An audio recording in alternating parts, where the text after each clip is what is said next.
या ठिकाणी पक्ष आपल्या भूमिकेवर ठाम आहे।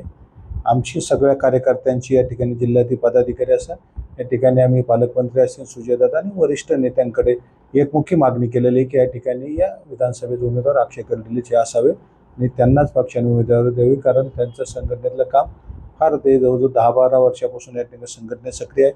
मागच्या वेळेस ते युवा मोर्चाचे जिल्हाध्यक्ष होते आणि साहेब आजारी असताना सुद्धा त्यांनी या मतदारसंघात मागची निवडणूक सुद्धा अतिशय चांगल्या प्रकारे हाताळलेली होती। अनुभव चांगला आहे। आता बँकेत संचालक आहेत, पूर्वीपासून संघटनेत काम करतात, त्यांना उमेदवारी द्यावी अशी सर्व कार्यकर्त्यांची आज या ठिकाणी एकमुखी मागणी झालेली आहे।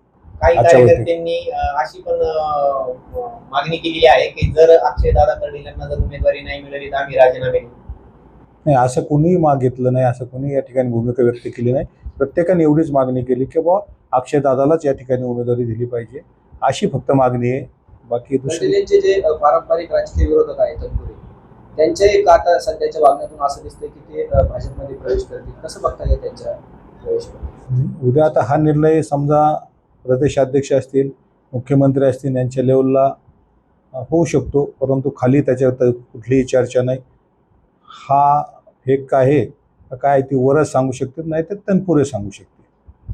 2 दिवसानंतर मुख्यमंत्री देखील आपल्या राहुरीमध्ये आहेत, काय या संदर्भात अशी कुठली चर्चा? काहीच कारण नाही, ते विद्यापीठचा कार्यक्रम आहे, त्या कार्यक्रमाला येत आहे, ह्या चर्चेसाठी येत नाहीत। आम्ही कालच CM साहेबांना भेटलो, तिथपर्यंत कुठली चर्चा नाही।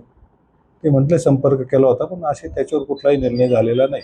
अक्षय कर्डिलेंसोबत आपण गेल्या 2 दिवसापूर्वी मुंबईत अनेक मंत्र्यांची मुख्यमंत्र्यांची भेट घेतली, काय शब्द दिलाय? कामाला लागा म्हणून सांगितलं त्यांना सर्वांनी। उमेदवारीबाबत अशी काही चर्चा झाली? उमेदवाराची महाराष्ट्राची या ठिकाणी निवडणूक लागल्यानंतर महाराष्ट्राची कोर टीम बसती, त्यानंतर राष्ट्रीय कोर टीमला ते येथून नाव पाठवलं जातं आणि घोषणा हा त्या ठिकाणून राष्ट्रीय कोर टीम करीत असते।